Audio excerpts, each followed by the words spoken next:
श्रीभगवद्गीतार्थरत्नोज्ज्वले पूते हर्ययनोपमे च हरियाणाख्यप्रदेशे चिरम् संव्याख्यानऋषिभाषितं विजयते श्रीविश्वविद्यालयः।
Welcome to the Central University of Haryana, one of the youngest central universities established by the Act of Parliament in 2009. Entering into the 11th year of its establishment, the university has earned the reputation of an emerging academic force in the national capital region. Continuously expanding the academic horizons, the university now offers 70 academic programs in 33 departments organized under 8 schools of study. We have been accredited with A grade by National Academic Accreditation Council. The 488-acre lush green campus in the lap of majestic Aravalli Hills is home to about 3,200 students representing 26 states of the country and about 200 highly qualified faculty. The university motto is Vidyadhanam Sarvadhanam Pradhanam, meaning knowledge is dearest of all treasures. The university has been lucky to have visionaries like Professor Moolchand Sharma, Major General Ranjit Singh, Professor Ramesh Chandra Guhad, and Professor Tankeshwar Kumar as its first 4 vice-chancellors. I welcome all the students of this university to this campus, and I wish they will have fruitful time in the campus, as well as when they are doing the little bit more learning, they will enjoy the learning at the campus. The university campus shifted from its temporary campus at Government College Narnaul to main campus at Janpali Mahendragarh in 2013. Our university grown from the strength to strength in terms of number of courses offered. Students enroll in various courses and research output.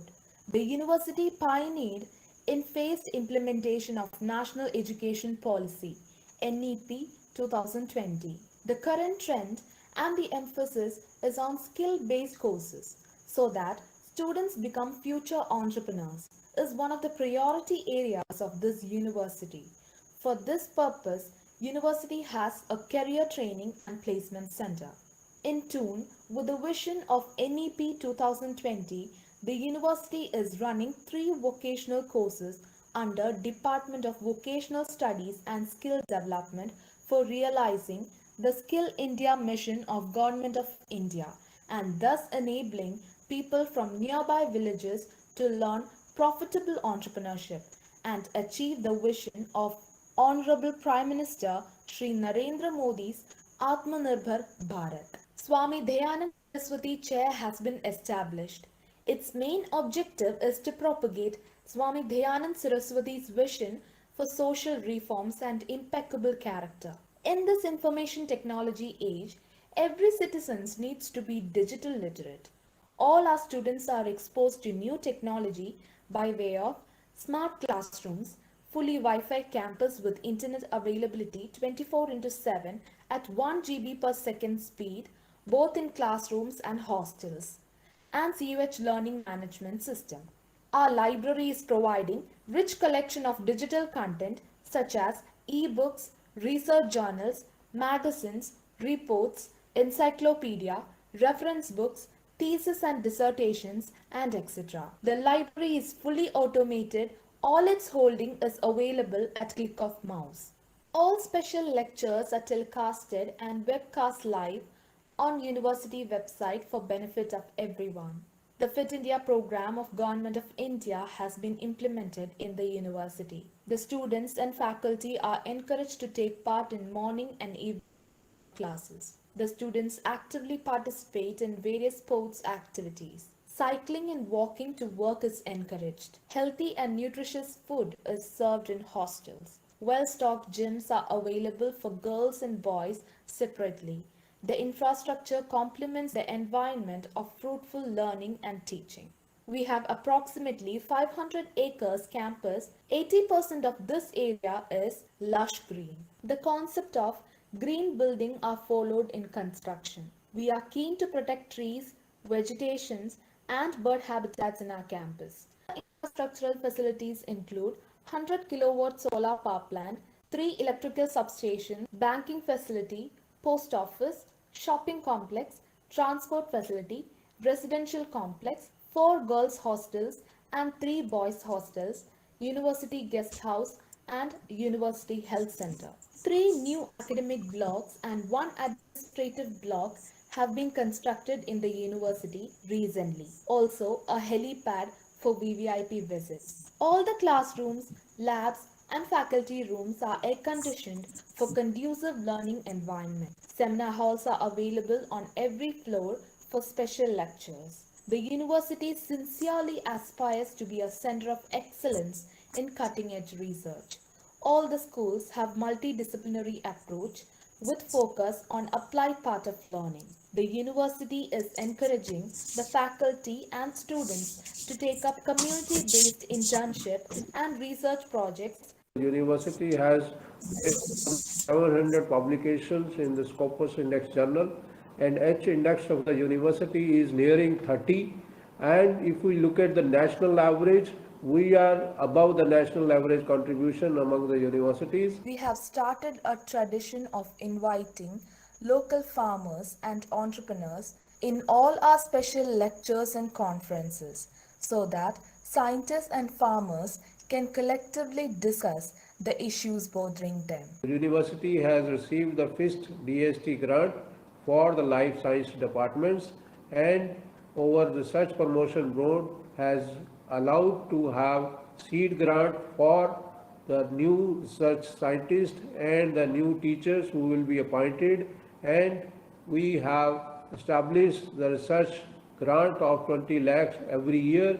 Central University of Haryana is established with a far-sighted vision of developing this area. The university fraternity under the aegis of NSS, YRC, Women Empowerment Cell and Legal Aid Clinic keeps on organizing various awareness activities for the upliftment of local natives such as Swachh Bharat campaigns, blood donation camps, digital literacy drive, legal aid clinic, gender sensitization programs, science exhibitions, etc.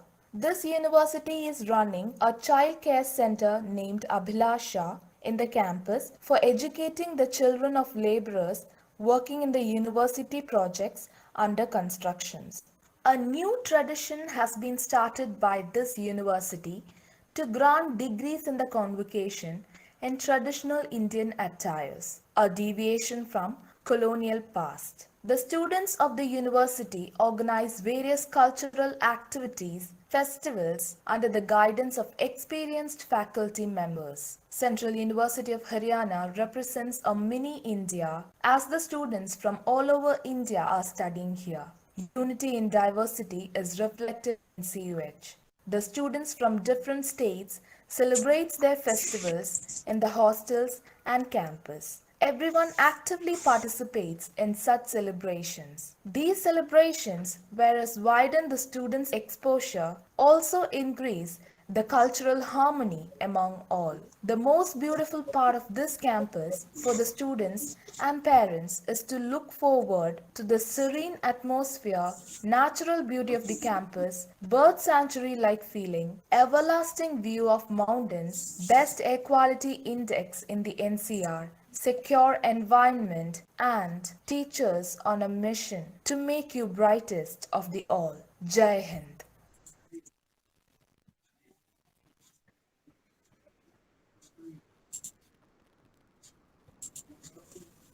Shiva. Good evening to one and all. I welcome all the distinguished faculties, scholars, as well as very eminent professors from different areas, as well as from University of Haryana. And now I would like to ask everyone to have this university anthem from their respective places. So please stand and just sing the university anthem.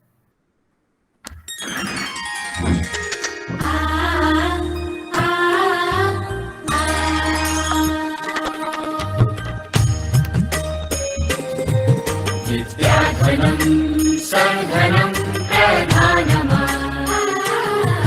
न चोरहार्यं न च राजहार्यं न भातृभाज्यं न च पारिवारि कृते वर्धते नित्यम् विद्याधनं सर्वधनं प्रधानम् शिक्षा दीक्षा की परंपरा से राष्ट्र का हुआ सदा कौशल और नव सृजन से सजा हुआ गौरव अभियान, सजा हुआ गौरव अभियान।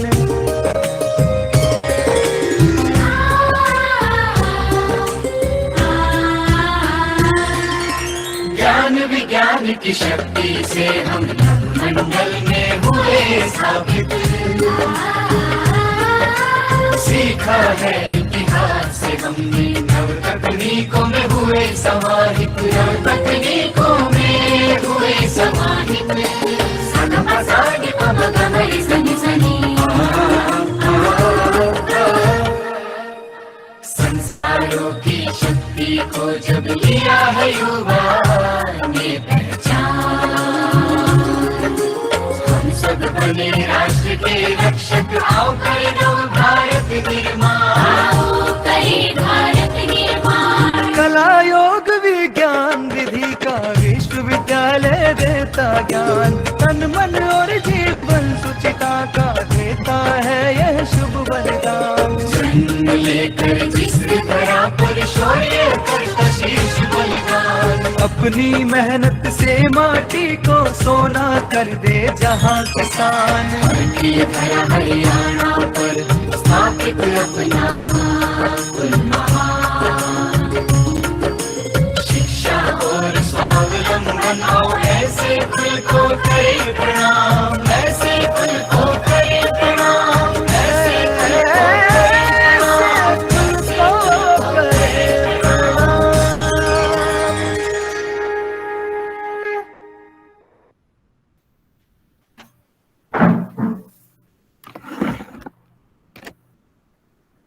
Thank you so much, everyone. So today we will start with this workshop session by prayer Goddess Saraswati by Dr. Deepika Dikshit, student from India, followed by Lord Buddha chanting by Mr. Hawk and Theory.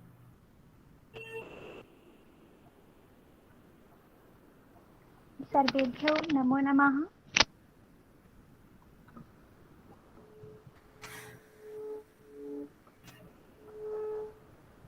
रविरुद्र Pitamah विष्णुनुतं Harichandan कुङ्कुमं पंकयुतं। रविरुद्र Pitamah विष्णुनुतं Harichandan कुङ्कुमं पंकयुतं। मुनिवन्द्य गणेन्द्र समाधियोतं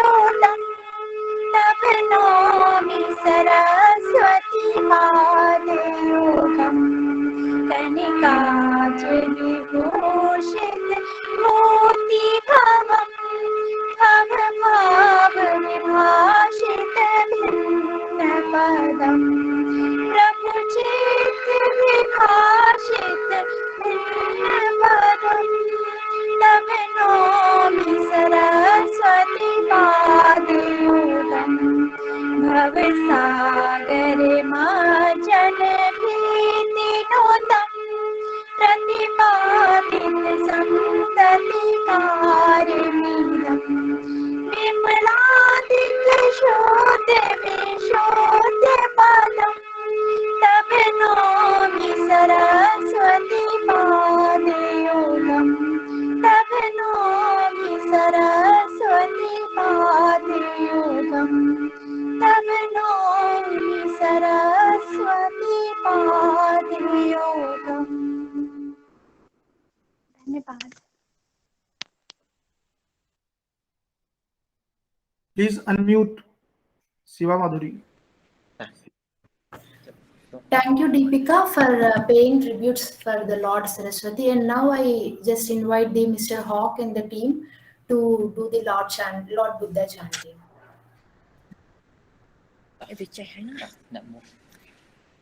Namo tassa bhagavata arahato samma sambuddhassa. Namo tassa bhagavata arahato samma sambuddhassa. Namo tassa bhagavata arahato samma sambuddhassa. Buddhaṃ saraṇaṃ gacchāmi. Dhammang saranang gacchāmi. Sanghang saranang gacchāmi. Tutiyampi buddhaṃ saranang gacchāmi. Tutiyampi dhammang saranang gacchāmi. Tutiyampi sanghang saranang gacchāmi. Tatiyampi buddhaṃ saranang gacchāmi. Tatiyampi dhammang saranang gacchāmi. Tatiyampi sanghang saranang gacchāmi. Thank you, Terry and Mr. Hawk, for paying tributes and chanting for Lord Buddha. Now I would like to invite Professor Ranveer sir to give the welcome note. Before that, I would like to speak upon Professor Ranveer Kumar sir. Professor Ranveer Kumar sir has done PhD Sanskrit from KUK in 1979 and MA Sanskrit from Kurukshetra University, Kurukshetra, and LLB from KUK in 1993. And sir also published a lot of research papers and worked as a lecturer from Government College in Rohtak and Punjab University. And sir is also expert in Indological studies and manuscriptology and from Kurukshetra University. And sir is having 13 years of experience in 6 months. And sir also worked as a reader and as having experience of 8 years. And sir is having administrative experience of joint editor, director, and chief warden from Kurukshetra University, professor in charge from Bharat Ratna Gulzari Lal Nanda Center of Ethics and Philosophy Museum and Library KUK, and founder member of Itihasa Sankalana Samiti Haryana, and had been member of Court and Academic Council of KUK and convener of high-profile committees like Land, Farming, Inspection Committees of KUK for sanction of affiliation to Technical and Arts College. And sir is also having the member of selection committees at KUK, PU Chandigarh, JNU Delhi. And sir published total volumes 28 books, book journals and volumes published 28. Papers presented at conferences are 17. Papers presented at national seminar sessions presided 57. Research papers published 27. Summaries of paper published in proceedings of conferences 11. Summaries of paper publishing in Prasi Jyoti 195. Book reviews published 15. Self-study material contributed 23 lessons. Conferences and seminars organized 22. Workshops conducted by Sir 18. Radio talks delivered 2. Life member of academic societies and research journals 6. Research guidance PhD 19. MPhil 35. And apart from that, Ranveer sir had organized many national seminars and conferences. About 22 conferences, national seminars and workshops were organized on Vedas, Vedangas, Smritis, Mahabharata, Gita, and published manuscripts. And sir also had a national seminar, Problems of Modern World Solution Through Indology, and also been for All India Oriental Conferences 44 session. So these were some of the accomplishment and distinguished things which was for the Ranveer Singh sir. So now I would like to invite Ranveer Singh sir to give the welcome note.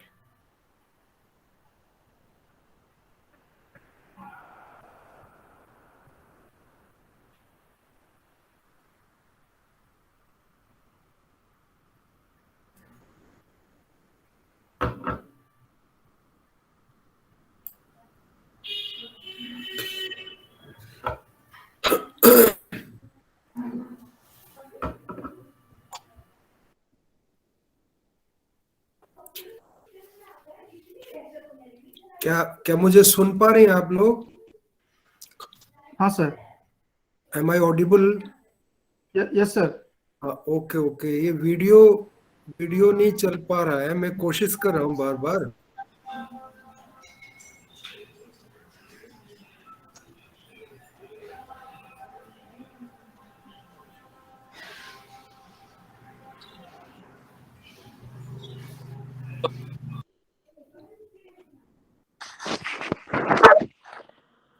Sir शुरू में चल रहा था, वो अभी कुछ समय पहले ही बंद हुआ था. के शुरू करूं? जी सर.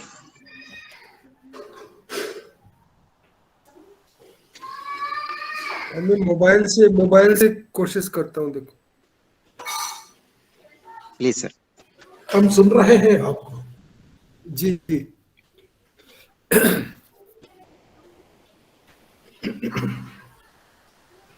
ओम भूर्भुवः स्वः तत्सवितुर्वरेण्यं भर्गो देवस्य धीमहि धियो यो नः प्रचोदयात्. ॐ यं मेधां देवगणाः पितरश्चोपासते तया मामद्य मेधयाग्ने मेधाविनं कुरु. ॐ.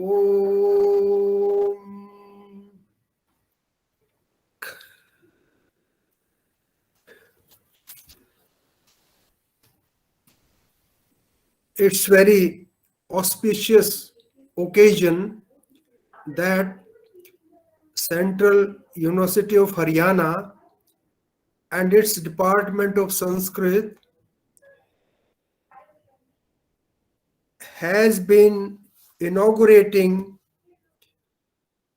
a month-long teaching of Sanskrit Buddhistic text workshop.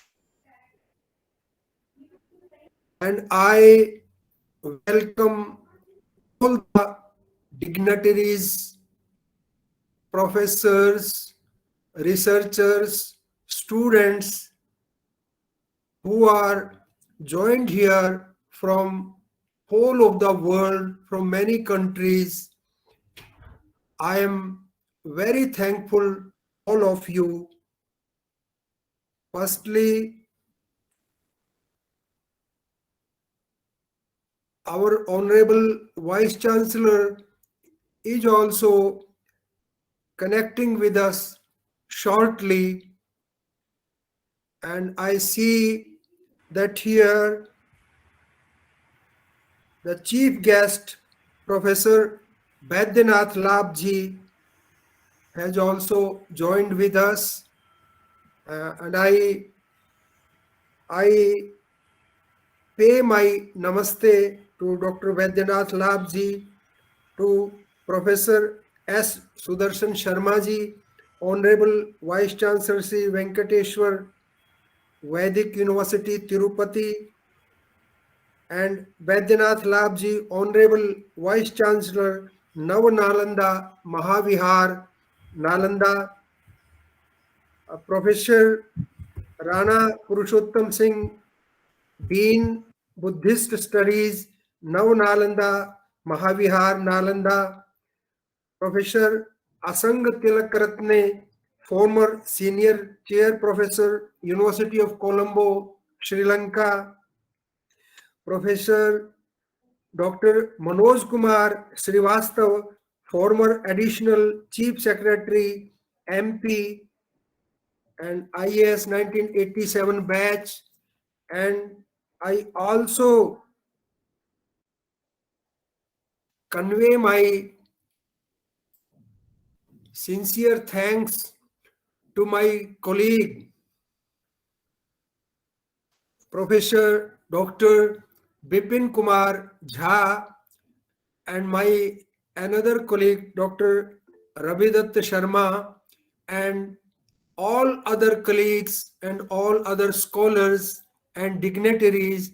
I pay my pranama namaste to all of you. It's a great pleasure that I introduce the dignitaries present here. First of all, Professor Rana Purushottam Kumar Singh is Dean Faculty of Buddhist Studies and Head of the Department of Nalanda Mahavihara University under Ministry of Culture, the Government of India.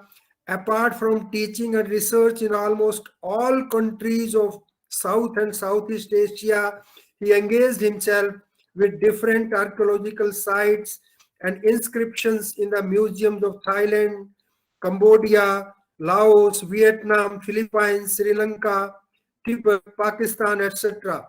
He was part of prestigious workshop on epics and ages, epics of Asia in Dacul province, Vietnam. He rigorously worked with the Sanskrit inscriptions of Champa, Vietnam, Indonesia, Cambodia, etc. He has dedicated his life to the study, research, and re-establishment of ancient Indian culture in different parts of the world. And our other distinguished guest, Dr. Manoj Kumar Srivastava, former Additional Chief Secretary and has worked on many prestigious posts in the government of Madhya Pradesh and has been actively engaged with the administrations. He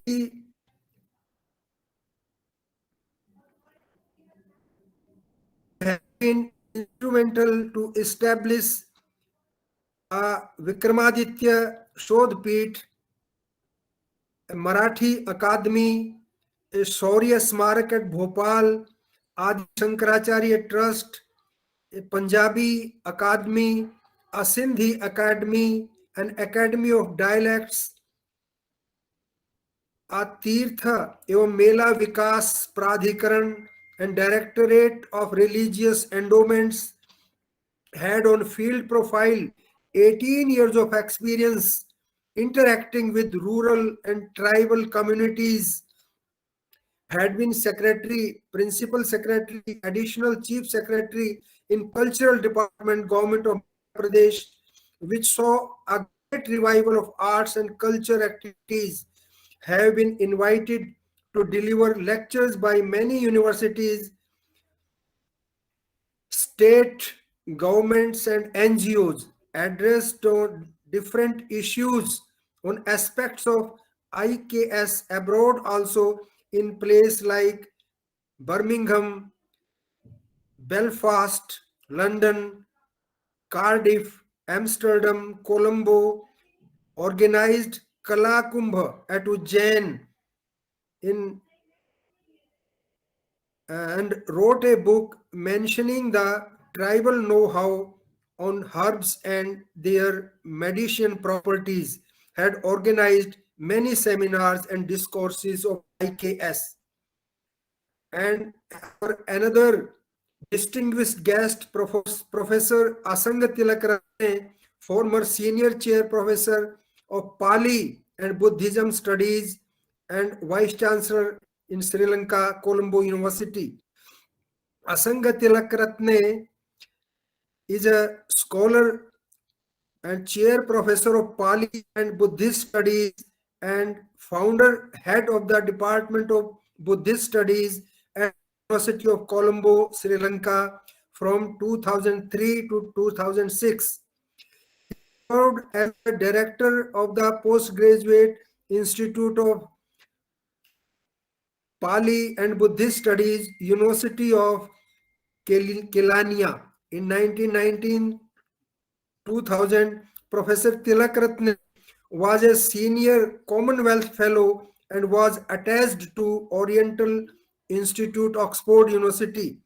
He has served as visiting professor at Yusei University, Korea, Otago University, New Zealand, Savitribai Phule, Pune University, India, Somaiya Vidya Vihar, Mumbai, India, and many other institutions. And he is also founded with a group of academics, professionals, Dam Foundation, a government registered non-profit organization for economic, social, educational, spiritual development, and continues to function as its founder chairman. Currently, he serves as the editor-in-chief, Encyclopedia of Buddhism, Ministry of Buddha Sasana, and Religious Affairs Government of Sri Lanka, Colombo. He has published both in Sinhala and English more than 20 books and 100 papers. His collected works in 8 volumes were published in 2021 in Colombo. Now, Professor Sannidhan Sudarsana Sarma, Vice Chancellor, Sri Venkateswara Vedic University, Tirupati, is a distinguished Vedic scholar and had been a source of enthusiasm for all our events, all our programs.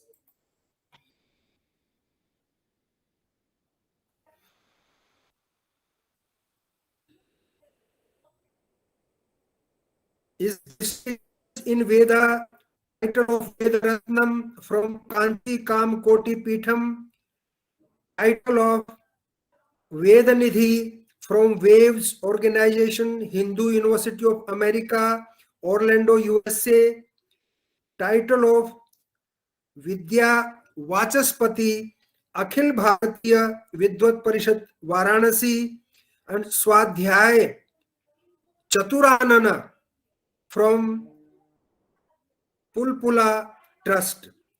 I welcome all our distinguished guests. Now, Professor Baidyanath Labh, Vice Chancellor, Navnalanda Mahavihara, Nalanda, who is the chief guest of this function, this inaugural function of 1 month long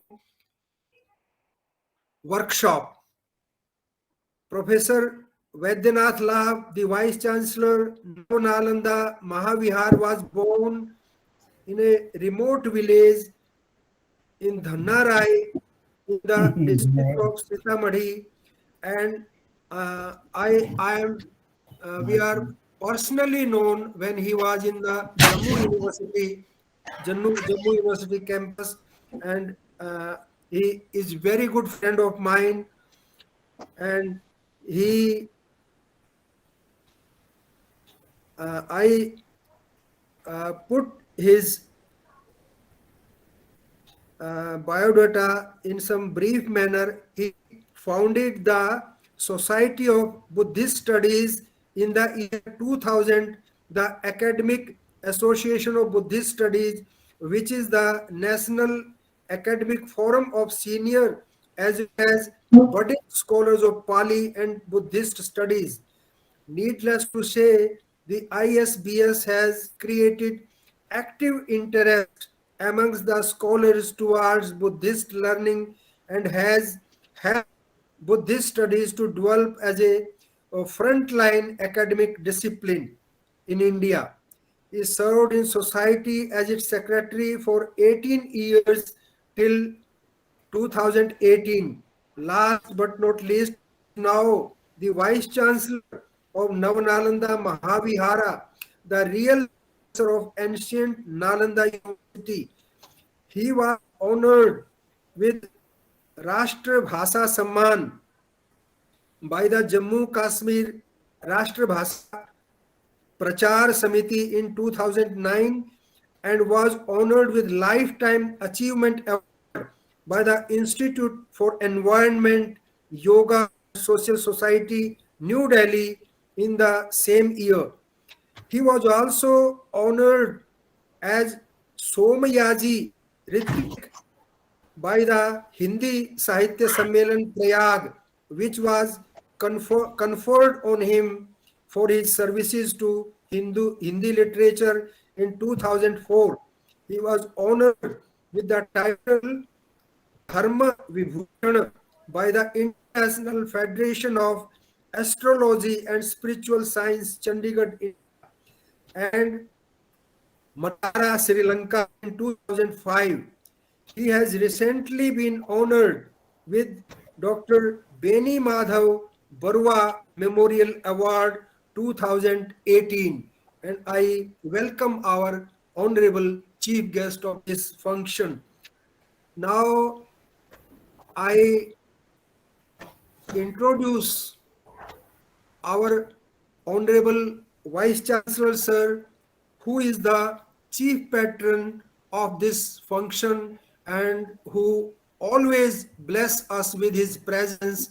Today he is very much busy in a national level university function where a chief guest, where a chief judge has delivered his lecture and he is a bit busy and I have joined, sir. Yeah. Sir have joined. I welcome Sir VC sir in this auspicious occasion of this inaugural session of the month-long teaching of Sanskrit Buddhist text workshop organized by our university by the patronage of our Vice Chancellor Sir Dr. Tankeshwar Kumar. And Dr. Tankeshwar Kumar, before joining Central University of Haryana, had been Vice Chancellor for 2 terms of Guru Jambheswar University, Hisar. He has also served as Vice Chancellor, as acting Vice Chancellor at the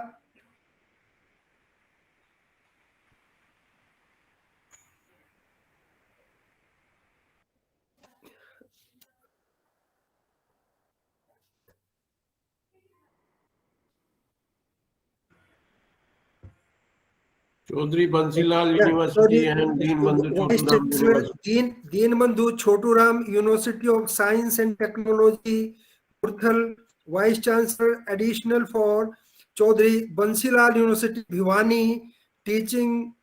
He has a long teaching experience as a eminent professor of physics and had been the director of the Computer Center of Punjab University, Chandigarh, and is a very dynamic personality and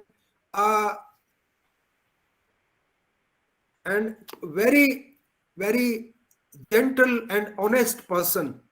I welcome our Vice Chancellor Sir. He always enthusiasms us to organize such workshops, seminars, and always give his helping hand to all the activities of our university. I welcome all the reverend scholars, eminent, distinguished personalities who are present in this inaugural session, and I am thankful to all of you that we have been very much blessed that all are present here in this function, and in a heavy number all the students who have joined from all over the world, many countries, in this auspicious workshop which will conduct teaching on Sanskrit text, Sanskrit Buddhistic text. And I am very much thankful all of you, sir. And I ask my colleague, Dr. Bipin Kumar Jha, to proceed further. Thank you very much, all of you. Thank you. Thank you so much, sir. Thank you, sir. And now I really feel happy that Ranveer Singh sir gave a very brief note on all the distinguished speakers who are there for us in this workshop today. Now I would like to invite Professor and eminent speaker Rana Purushottam sir and Dean Sanskrit Department of Navnalanda Mahavihara, Nalanda. Before that, I would like to say some lines about Rana Purushottam sir. So, sir is a faculty member of Buddhist studies, as well as he also worked on many inscription studies, and also had inscription in all museums of Thailand, Cambodia, Laos, Vietnam, Philippines, Sri Lanka. And major prestigious work of Rana Purushottam sir was the Epics of Asia. So, sir also had dedicated his life to study, research, and re-establishment of ancient Indian culture in different parts of the world. And we are very happy to introduce and to also welcome Rana Purushottam sir to speak right now.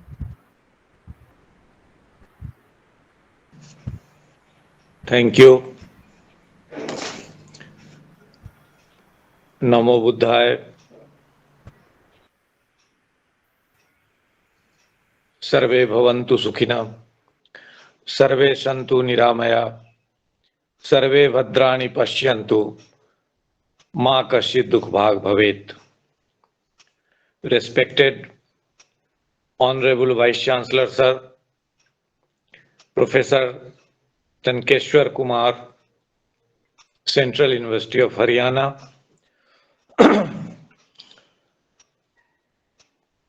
my Honorable Vice-Chancellor Sir, Professor Baidyanath Labh, Vice-Chancellor Navnalanda Mahavihara,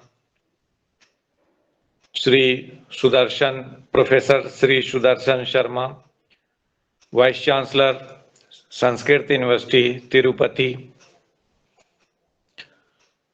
Dr. Shri Manoj Kumar Shrivastava, former Culture Secretary, Government of Madhya Pradesh, Professor Asanga Tilakratne, the great Indologist, the great Orientalist and Buddhist scholar, a scholar of Pali and Sanskrit. Professor Ranveer Singh Sir, Head of the Department of Sanskrit, Haryana Central University. Dr. Bipin Kumar Jha,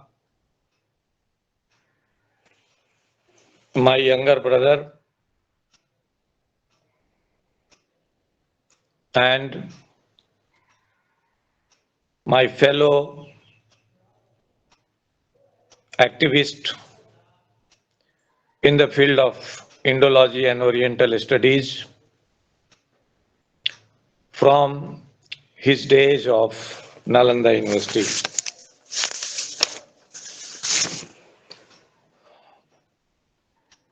One month before, or maybe few days before, I was part of the inaugural function of Sanskrit net workshop on net preparation, net and JRF preparation, and basically it was training for Sanskrit students. Then I requested Vipin ji and head of the department, Sir, Professor Ranveer Singh ji, to start to initiate workshop on Buddhist Sanskrit. Because the faculty members and head of the department of Central University of Haryana and Vipin all can do this. And Honorable Vice-Chancellor, sir, of this university always encourage and support Indological efforts to spread the Indological studies, Oriental studies in India. This is also a matter of great joy. I requested Bipin and Ranveer sir for initiative in the field of Buddhist Sanskrit because Buddhist Sanskrit is very neglected area in Sanskrit departments and in Buddhist studies also. So this is a great initiative from the side of Haryana Central University. They have initiated, and in future this is introductory workshop. We all will participate, and then by grace and by support of my Honorable Vice-Chancellor, sir, who is also always supporting the study and research in Indology, in Oriental studies, particularly in Buddhist studies. So, further courses will be introduced by Navnalanda Mahavihara, and we will take help from Central University of Haryana, Professor Ranveer Singh sir and Bipin. Actually, Buddhist Sanskrit is a turning point in the development of Buddhist philosophy, in the development of Buddhism. Because from here, the new era in Buddhism and Buddhist studies started.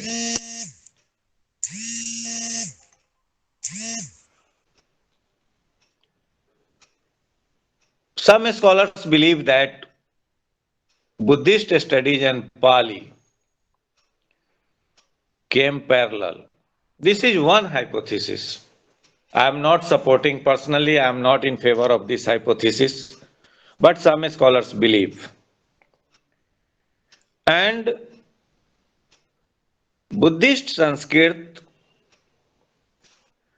became very important tool for the development of Buddhist philosophy. Of course, all schools of Buddhist philosophy is totally based. The Gangotri of all schools of Buddhist philosophy is Pali. But later on, Ganga is Buddhist Sanskrit. It is developed in volumes. And because of that, Buddhist philosophy became rich and rich. The different schools of Buddhist psychology and mind sciences emerged in Buddhist Sanskrit, like Yogachar. Yogachar philosophy is totally a psychological philosophy. And Buddhism, you know very well that Buddhism is known for psychology and ethics. And Pali Abhidhamma is developed into Yogachara. So this is very important. The Madhyamik philosophy, the root of Madhyamik philosophy is also in Pali literature. And ultimately it flourished. It became mature in Buddhist Sanskrit and Buddhist logic. This is the highest mental exercise in Buddhist studies. This also took place in Buddhist Sanskrit, but its root lies in Pali language and literature. I am thankful to Sri Lankan scholars. They have done scientific research and proved that all later schools of Buddhist philosophy is rooted in Pali. This is excellent work done by Sri Lankan scholars. And another thing I would like to emphasize here, that is Sanatan Bauddha Samanvaya. Friends, students from many countries are here as participants in this inaugural ceremony. This is an international conspiracy to create a wall of Berlin between Sanatan tradition and Buddhist tradition. But when our present generation and posterity will study and research in Pali and Sanskrit both, then they can understand that there is no even a thin line between these two traditions, but they complement each other. So, for religious harmony and to know India, the learning of Buddhist Sanskrit is very important and very necessary. I am giving you one example. There is a sutta in Tibetan tradition which has been translated from Sanskrit and Pali. There is one sutta in Pali literature, Sutta Pitak, that is Dhajagga Sutta. In Dhajagga Sutta, the Buddha says, friends, you know, there was a battle between gods and demons, Devasur Sangram, led by Indra. The gods fought under the banner of Indra. Indra was the leader. And Indra instructed all Devas that when you feel down, morally down, strength-wise down, you please see my flag and see how I am fighting, moving towards the victory. And then get inspiration and move forward. The Buddha says, in the same way, during your spiritual upliftment, mental purification, when you feel defeated, when you feel down, mentally strength-wise down, mental strength-wise down, frustrated, please see Tirupati, Buddhism and Sangha, and then fight against the greed,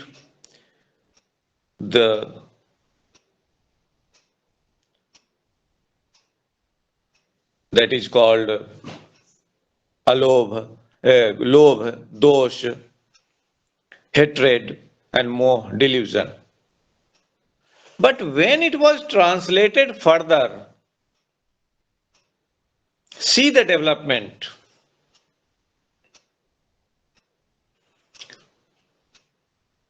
When it came into Tibetan literature, the same sutta has been described, and they say, there was a Devasur Sangram.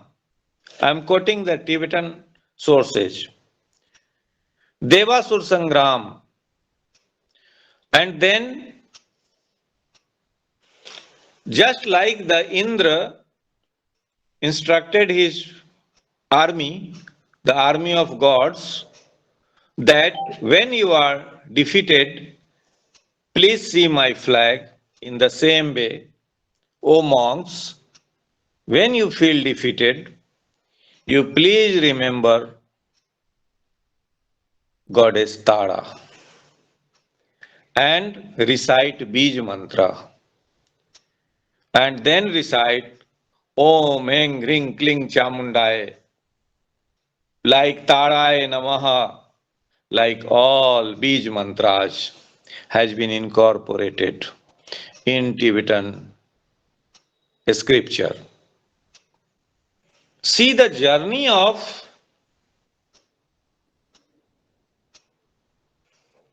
Buddhism from Pali sources to Tibetan sources, and see the process of assimilation, the assimilating factors from Indian soil.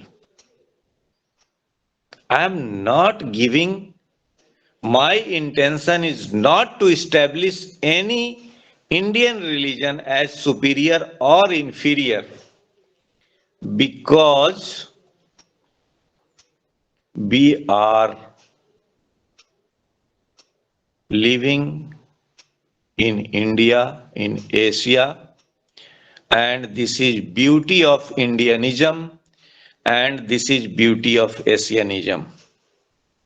So, the Sanskrit Buddhist text is the best example of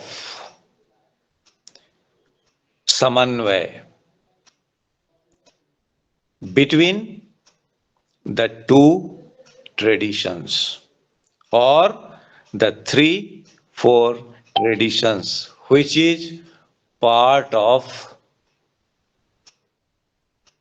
Indian knowledge system, which is a part of Indian dharma system. I am not using the term Indian religious system. No, Indian dharma system. There are many scientific developments.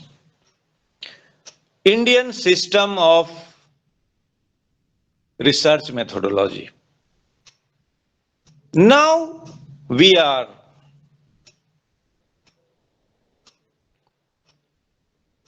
following the Western system of research methodology. We instruct our students to go through Chicago Manual of Research, Cambridge Manual of Research,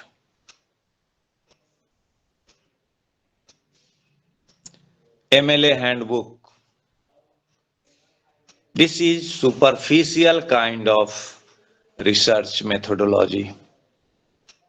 Ours in Indian tradition, in Buddhist Sanskrit, there is a research, there is a new method for the citizens, methods for the kings, methods for the bureaucrats,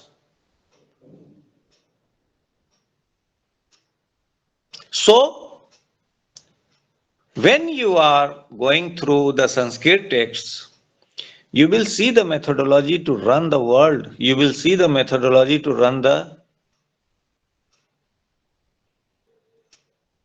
your country, run your society. So I would request Bipinji to introduce Suhal Lake also. Sadharma Pundrik Sutra, Upaya Kausalya Parivart. Be expedient to achieve the positive goal.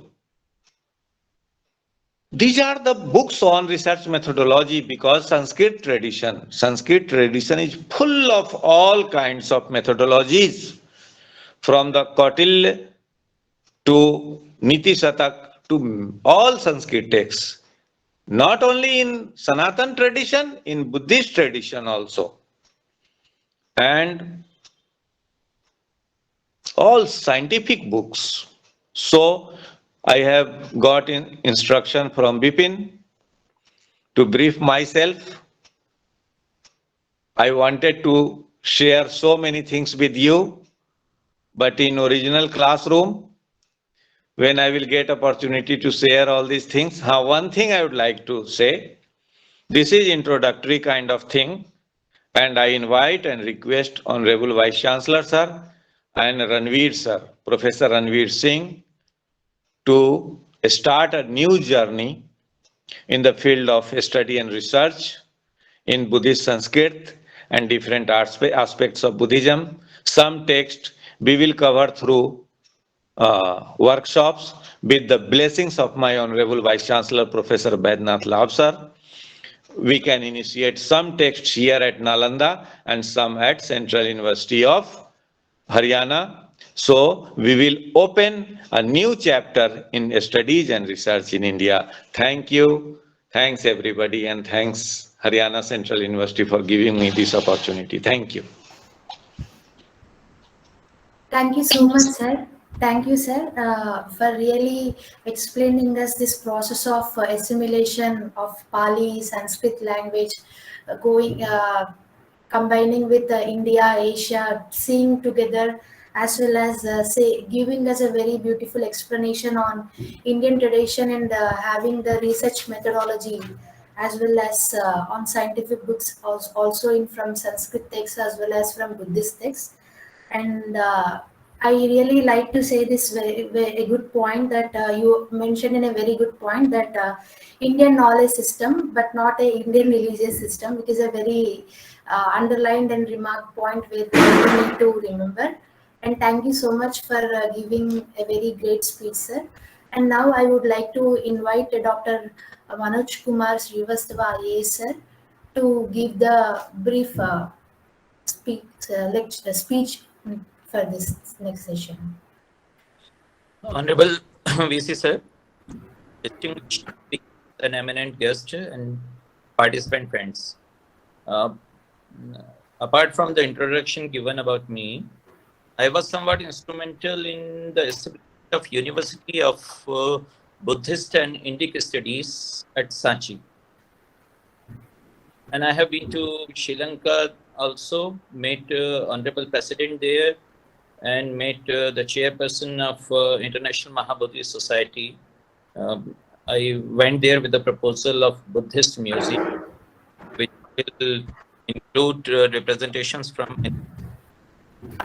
organized many Dhamma Sammelana. So let me first compliment Central University of Haryana for organizing this 1 month international workshop on understanding basic Sanskrit Buddhist text. This has been subtitled as Traditional and Futuristic View of Sanskrit Buddhist Text. Aiming for a futuristic view is particularly reassuring, as a text of this kind is always evolutionary in nature. I have expounded my understanding of Sundarkand in 18 volumes. While writing those volumes, I came to realize that every reader develops her own relations with the text, and every august text liberates its reader in ways more than one. While the celebrated authors of these texts are dead eons ago, before departure, they ensured immortalizing of their reader. The plurality, the multivalence of textual meaning flowers with divergent perspectives. A text has many dependencies and has subtle interconnectedness with many other sources. An attempt to ignore this aspect of the text will not enable us to properly decode it. Any passive reading of a text will make it imperceptible in crucial ways. In Taittiriya Brahman, they say, Ananta Vai Veda. To me, that is to say, texts are inexhaustible. Sanskrit Buddhist texts also have perpetual signifiers, and the signified is infinitely deferred. Since most of these texts are written in poetic language, they have this quality of condensation. Deciphering them resists transparent reading. Rolla Barthes talked of spiritual glory of the text, and he was right, as a text is always a cultural construct. These Sanskrit Buddhist texts use expressions that have multiple potentialities, but one must not forget that they are the product and the representative of a civilization and a culture. Barthes was of the view that safety of the text is in the civilization of the sign. I know there is this eagerness about establishing the distinctiveness of the Buddhist thought, but I am not talking of theological implications of the text. Julia Kristeva reminds us that text is not an individual object, but a compilation of cultural textuality. My piece of advice would be to prepare oneself to inquire into the background knowledge of these texts. Buddhism, unlike many other creeds, does not have a single most representative book determining the formation and history of the denomination. That way it is typically Indian, where one does not find one book wonders. Sikhs do assign a place of absolute primacy to Guru Granth Sahib, but the book in itself is an anthology of the writings of many saints, thus representing a medieval age version of the Vedic style of compiling rituals visualized by the rishis. And just as Vedas were Shrutis, representing an oral tradition, it is also generally assumed that earliest Buddhist texts were not committed to writing for many centuries. So they existed as Shrutis for a considerable period of time. And just as there are 4 Gospels in the New Testament, there were at least 18 schools of Buddhism, each with its own set of Tripitakas around or before 1st century. And our history saw a gradual loss of many of them. But while different Gospels may be seen as cases of textual differences, Buddhist Sanskrit texts resulted due to divergence of philosophical schools. I would like to remind that there has been working a confederacy of sorts against the Sanskrit, terming it a language of Brahminical texts.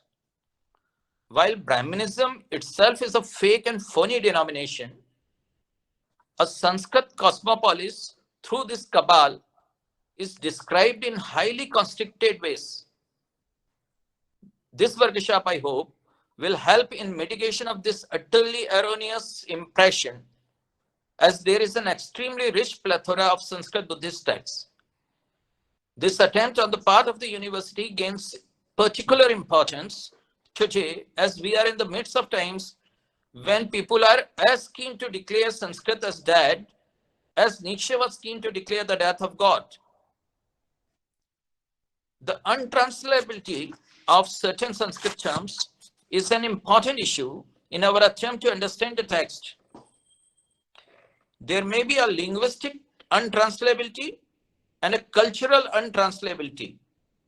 This did not hold back our scholars to go to places as far as Japan, Vietnam, and Cambodia. Buddha Vachan traveled far and wide. Words as simple as Buddhi has different connotations in Nyaya Darshan and Yogacara Darshan of Buddhism. There may be some lexical gaps as each language has its own genius or essence. Derrida says that God at the same time imposes and forbids the translation. And yet this does not mean that Buddhist word is stopped spreading. Its successful and peaceful internationalization in the past would vouch for it. Actually, phenomena like Nirvana or Amogha Siddhi or Anuttar Samyak Sambodhi are somewhat experiential and not textual. Buddhism is to be lived. A lexical density of its expressions has no correlation with the truth realized. As Buddhism in India being presently appropriated by a class of politically assertive neo-Dalits, it is essential to remember the contribution of Brahmins like Sariputra, Maudgalayan, Ashwaghosh, Bodhidharma, Shanti Rakshit, Padmasambhav, Vasubandhu, Mahakashyap, Nagarjuna, Buddha Ghosh, Nagsen, Shantidev, Kumar Jiva, etc. Even in Burmese Buddhist kingdoms, Brahmins played an influential role in 18th and 19th centuries. In the same manner, Brahmins took part in the creation of Jaina literature. Sanskrit, a language most popular amongst Brahmins, was naturally preferred by them. Hence, a huge body of Sanskrit Buddhist texts got created. For some, Sanskrit Buddhist texts have been in a language that is called Buddhist hybrid Sanskrit. But the grammar and lexicon of this Buddhist hybrid Sanskrit excludes standard Sanskrit words. Franklin Edgerton, who did a voluminous work on BHS, Buddhist hybrid Sanskrit, he admits it. But a deliberate exclusion of Sanskrit words, for whatever reason, is an acceptance of not being able to make it look hybrid. It is still a bone of contention that Buddhist hybrid Sanskrit has ever qualified to be called a language. Linguistic hybridity is something common to all major languages. Sanskrit served as a unifying force, gathering and informing impressions of different types. It was never a hegemonic force as it is made out to be. And this led Franklin to acknowledge that Buddhist hybrid Sanskrit was also extensively influenced by Sanskrit from the very beginning of the tradition as it has been transmitted to us and increasingly as the time went on. Many products of this tradition have been called simply Sanskrit without qualification. This confession in itself is very important to me. We have nurtured this belief that Sanskrit was a language that suffered from monopolization and ritualization, that Sanskrit was limited to a privileged few, that it was a courtly language. But the fact remains that Sanskrit was an Aranyak language, representative of a culture that flourished in forests where tribals and rishis coexisted, forests where there were no temples. Buddha himself went to forest to attain a freedom of sorts. Sanskrit stood for that freedom and not for sacerdotal function only. Franklin talked of BHS on the basis of words used, saying that even if its grammar is virtually Sanskrit or entirely so, its vocabulary will decide whether a particular work should be classed as BHS.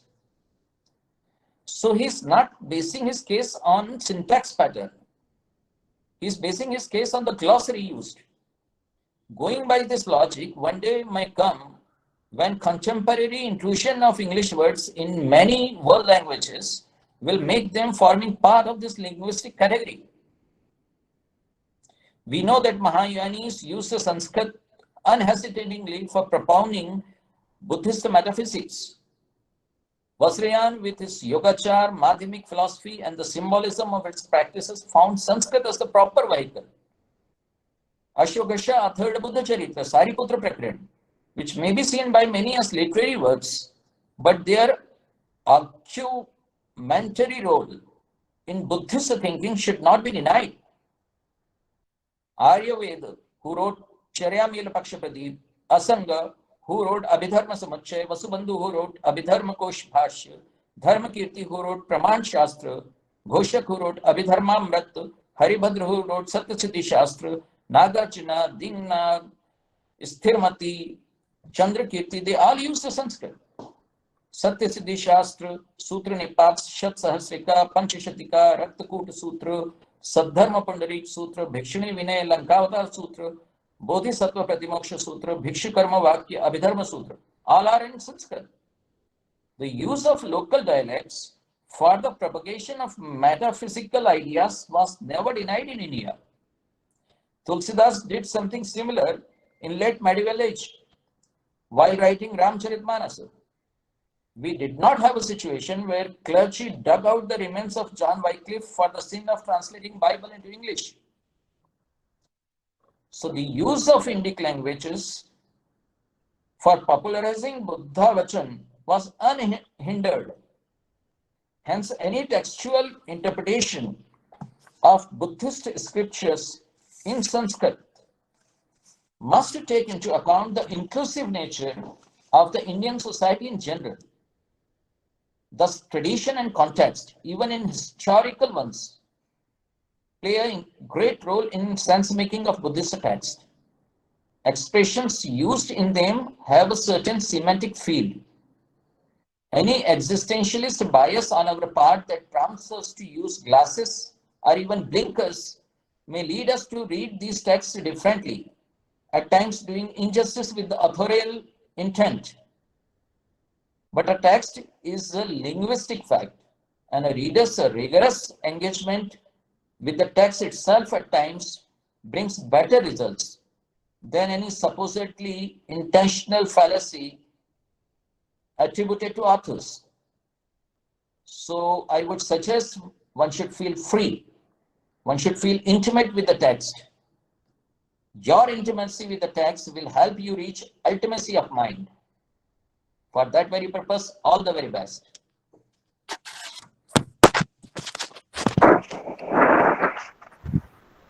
Thank you so much, sir, for giving a valuable lecture today.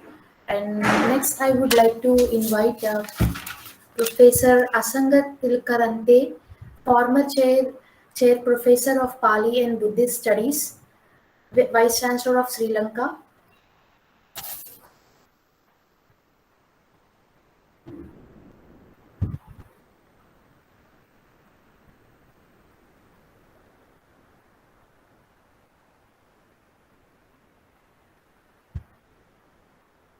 Sir, please unmute your mic.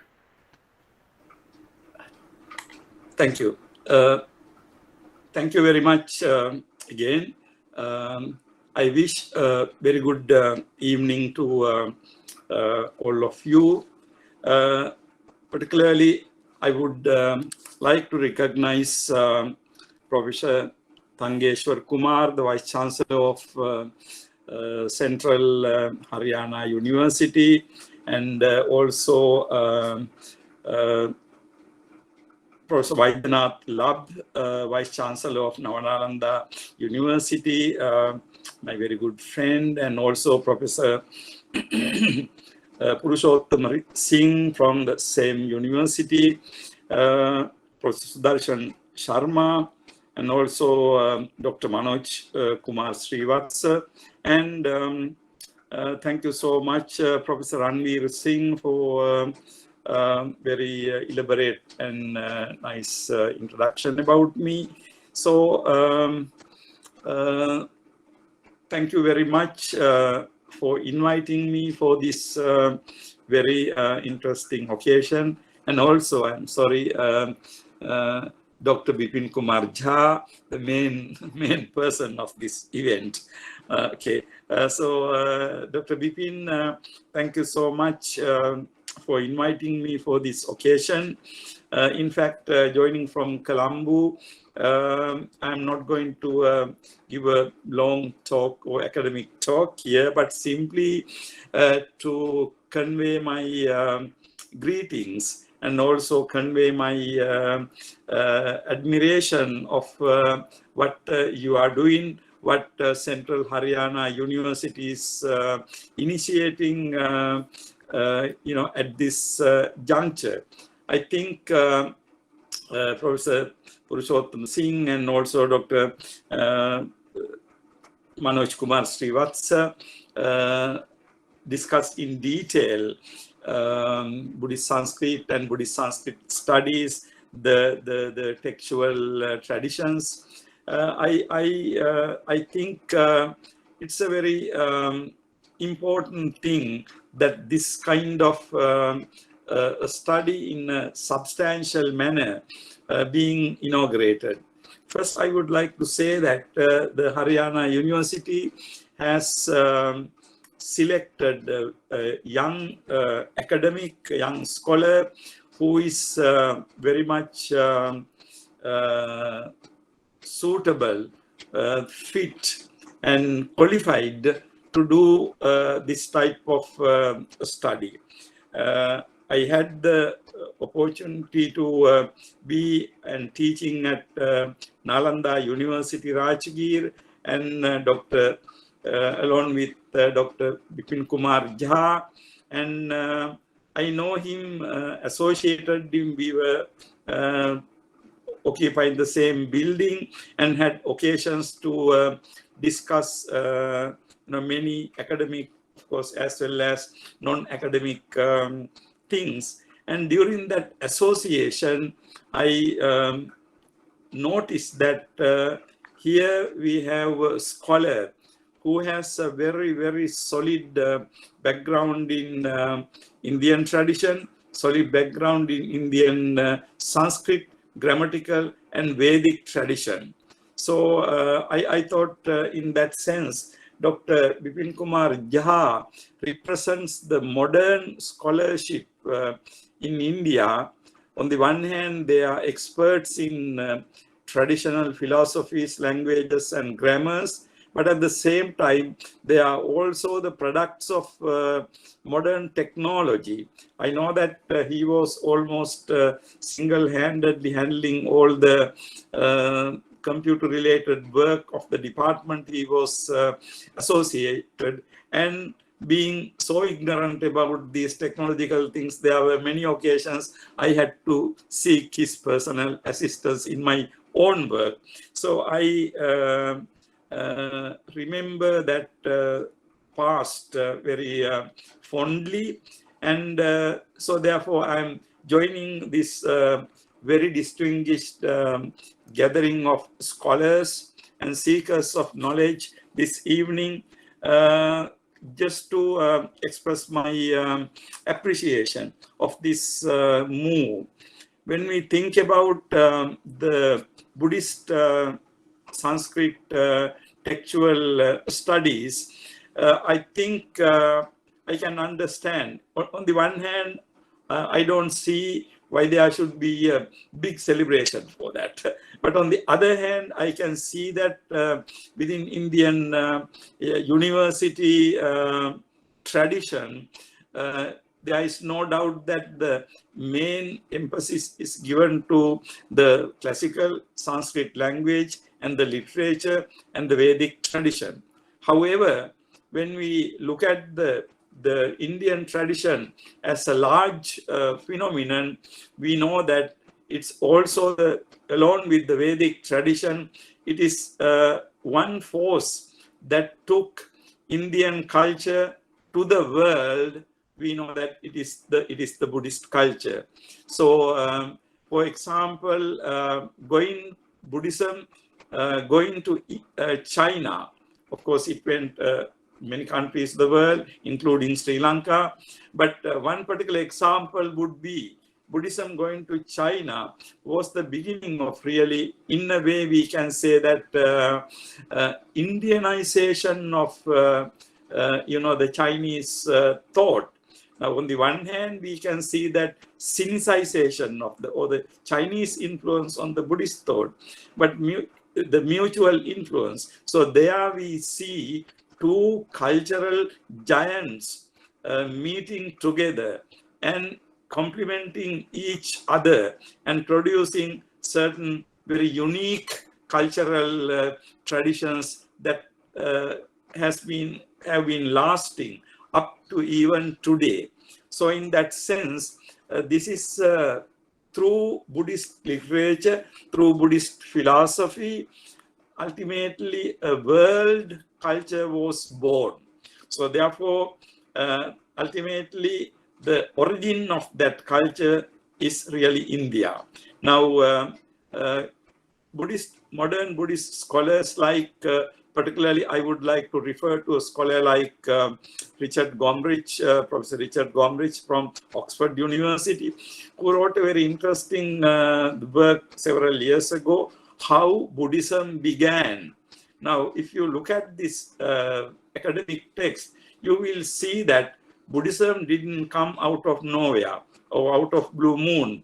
Buddhism had a background. Now, what that background was, what are the concepts? So it is very, very interesting to see that Buddhism as indigenous development.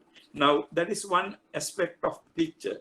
But at the same time, it is very interesting that when the Buddha, when he had to teach his doctrine to the world, he did not go for the accepted traditional Sanskrit language there. Then he selected his own or regional, what we call Prakrita language.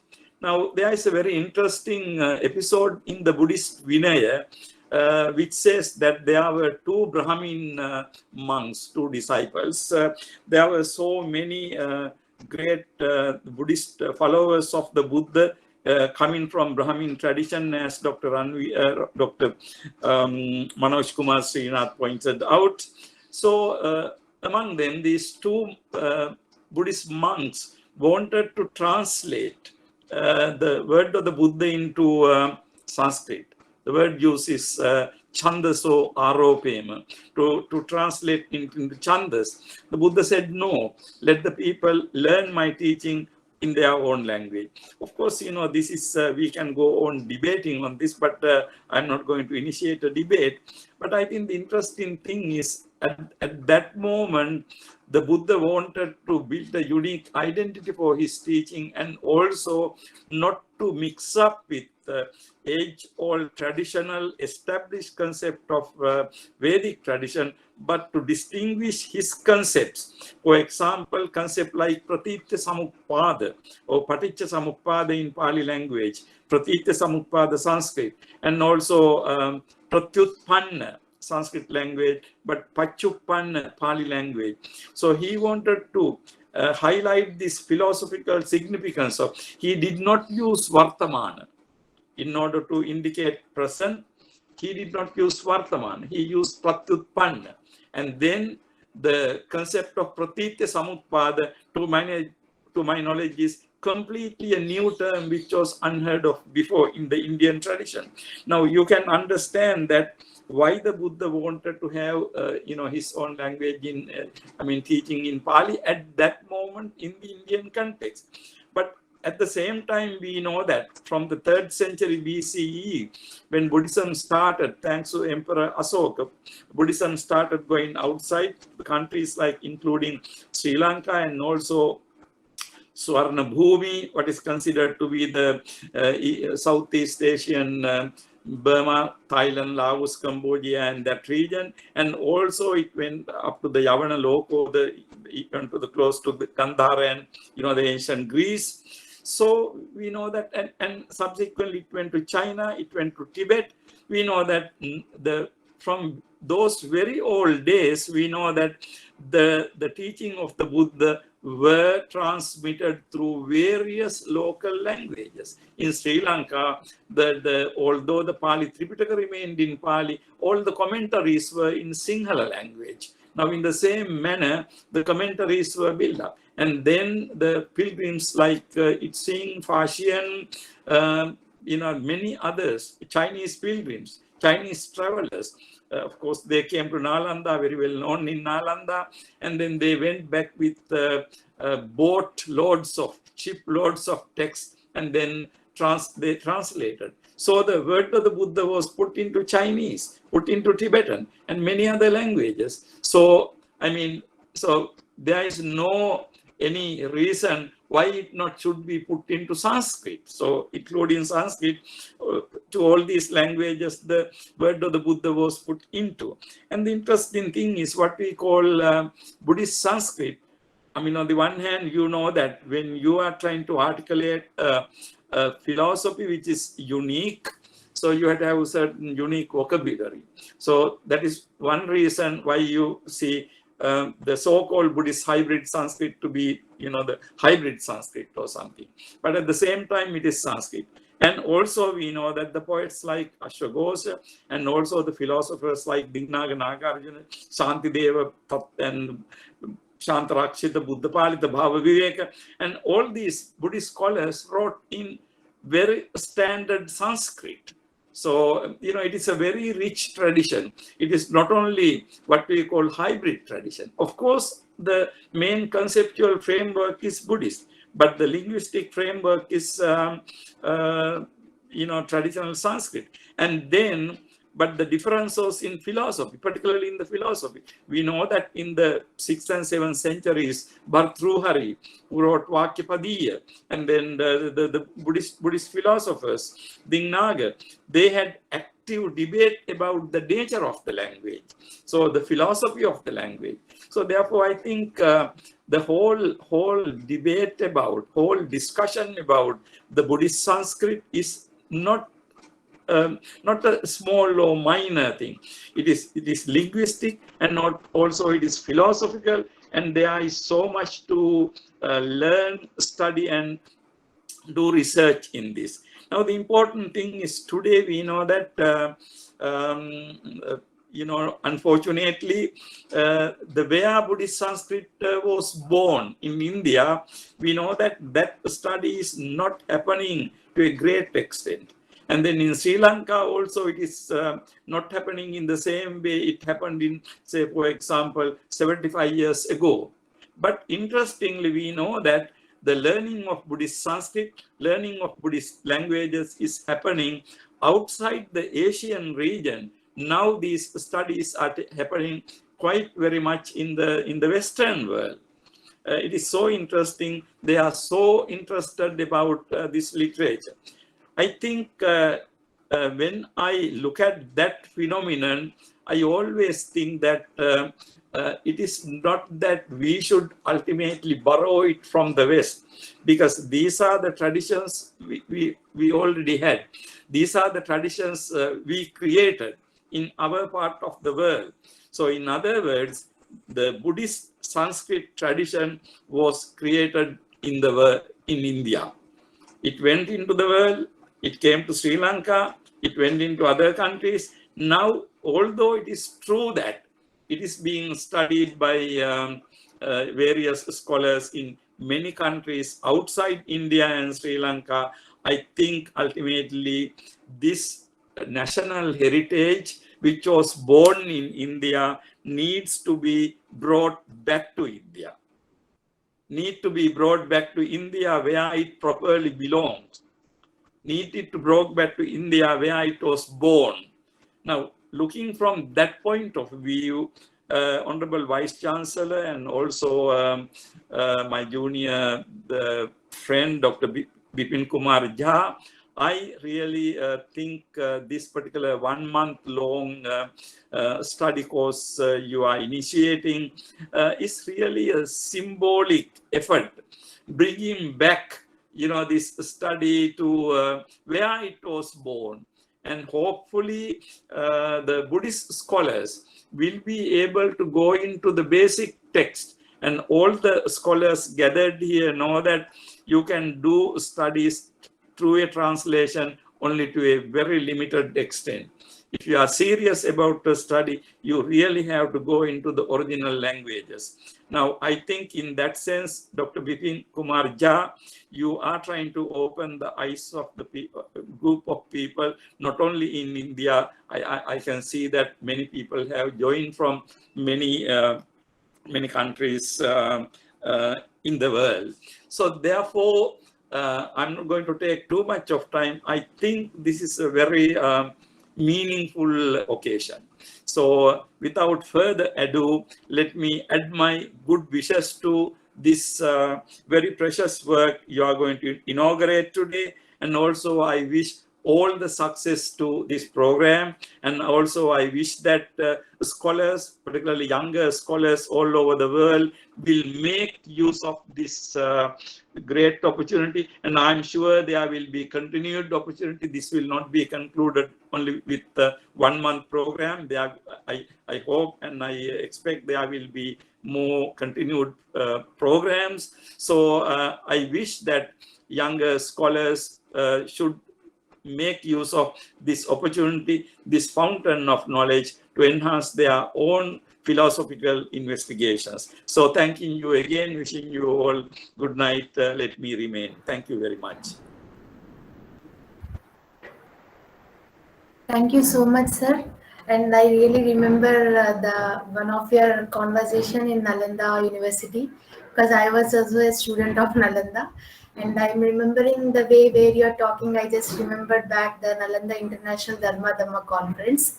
And I'm very proud and privileged to honor you, and I'm very paying tributes to you for giving a very good lecture today, sir. Thank you so much. And next I would like to introduce Professor S. Sudarsana Sharma Ji, Vice-Chancellor, Sri Venkateswara Vedic University, Tirupati. Om Sri Gurubhyo Namaha Harihi Om Namo Brahmane Namo Astvagnaye Namo Prithivye Namo Oshadhibhya Namo Vache Namo Vachaspataye Namo Vishnave Brahate Karomi. Respected sirs and madams, good evening to all of you. At the outset, I express my humble gratitude to the authorities of Haryana Central University, including the Vice-Chancellor, Professor Ramin Singh, and Professor Bipin Kumar Jha. Here I should say one more thing. I am connected to you this evening because of my good friend Shri Pavan Mehta ji, who has created a link between Bipin Kumar ji and myself. I also thank him profusely. I am a humble student of Sanskrit and Buddhism. So, let me say a few words addressing only the young participants of this workshop. Dear friends, understanding the basic texts of Sanskrit and Buddhism is a wonderful concept which is highly useful, not only from the point of view of language, literature, philosophy, but also particularly from the point of view of international relations. So I congratulate all those who are responsible for the launching of this type of program. So my dear young students, understanding the basic texts of Sanskrit and Buddhism. Buddhism is said to be the offshoot of Vedic Dharma. So naturally, it will have its roots in Veda and the allied literature manifested in the form of Vedangas, sutras that are composed in Sanskrit. So to understand Buddhism better, you need the knowledge of basic texts of Sanskrit. Let me give you a few examples. In Buddhism, there are two streams, Mahayana and Hinayana. Mahayana does not encourage idol worship. Hinayana, to some extent, permits the ideal worship. So as to say, Hinayana is somewhat more related to the doctrine or theory of bhakti, whereas Mahayana is an intellectual exercise. In the Mahayana system, there is a theory or doctrine which is called the theory of consciousness, Vijnanatmavada. This is one of the important theories of Buddhism which you are going to study further in days to come. This Vijnanatmavada says that Vijnana or consciousness is the supreme soul or Brahman or Parama, nothing beyond that. This Vijnanavada came into light during the 2nd century of Christian era, but it was well interpreted by Asanga and Vasubandhu. We have one Asanga with us now. These scholars, Buddhist scholars, they belong to the 4th century and they have given some prominence to this Vijnanatmavada and gave a good propaganda to it. A good follow came in the form of Dingnaga, who was in the 5th century, and followed by Dharmakirti in the 7th century. So if you study the essence of Vijnanatmavada, consciousness or Vijnana is the supreme. Knowledge is the supreme. We have its roots in Taittiriya Upanishad, where it is told, Vijnanam Brahmeti Vyajanat Vijnanadhyeva Kalvimani Bhutani Jayante. Before that, there are some other doctrines like Annam Brahmeti Vyajanat, etc., etc. Now let us skip all those things. Let us focus only on Vijnana, which is taken up by Buddhists. This Vijnana Atmavada, or rather it is called Yogachara. In other words, it is called Yogachara. It has got its roots in the Upanishads. So to understand this Vijnanatmavada of Buddhism, you have to go to the original text of Taittiriya Upanishad, and to understand, you need the knowledge of Sanskrit. Then Vijnana, how this Vijnana comes to us? Through various knowledge systems. When we study the knowledge systems, again we come to the Khyativada, which is an important aspect of Buddhism again. Khyativada or Pratitivada. Pratiti means jnana. Khyati is also the same thing. Mithya khyati, illusion. Then samshaya khyati, doubtful knowledge. Sthanurva purushova. If you see from a distant place, you cannot recognize whether it is a rock or a man standing there. Sthanurva purushova, samshaya pratiti. Then sadrushya pratiti. Sadrushya, like,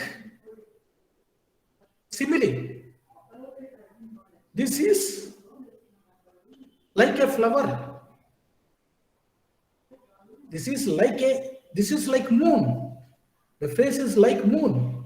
Sadrushya pratiti. And then samyak pratiti. Samyak pratiti is the actual abadhita jnana, actual knowledge. Besides, there is another khyati which is anirvachaniya khyati, undefinable, which is maya, undefinable. So, khyati knowledge is of so many kinds. To understand Vijnanatmavada, Khyativada is necessary. To understand Khyativada, you have to understand the texts of Sanskrit. You need to understand. Then, again, coming to the support of Vijnanatmavada, there are pramanas. Pramakaranam pramanam.